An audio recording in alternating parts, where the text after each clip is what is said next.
Welcome back to another episode of Time Out for Black History. We're doing our thought for the day for February 11th, 2021.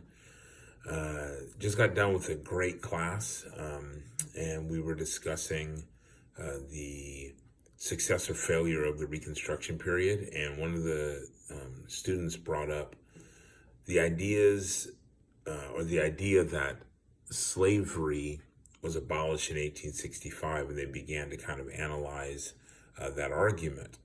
And one of the things they brought up was we were thinking about all the different facets of life in America. When you think about economics, so slavery was abolished in 1865, but very quickly African Americans were pushed into a system of sharecropping or incarceration through things like the convict lease system. So in terms of slavery ending, didn't change the economics for the vast majority of African Americans in this country.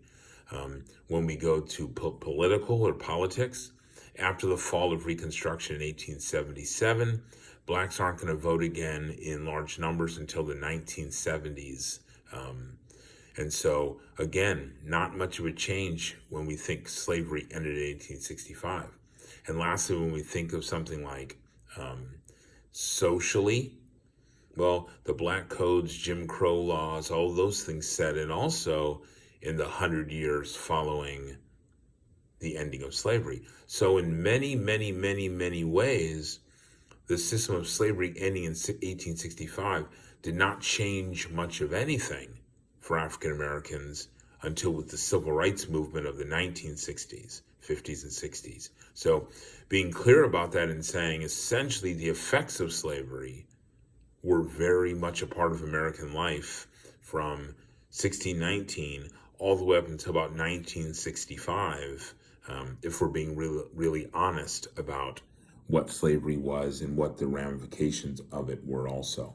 So just a little bit of a thought to think about when we think about time frames, progress. 1965 is, 6 years before I was born. So we're not talking that much of a distance from today. All right. Thank you for tuning in, and we'll have another thought for the day tomorrow.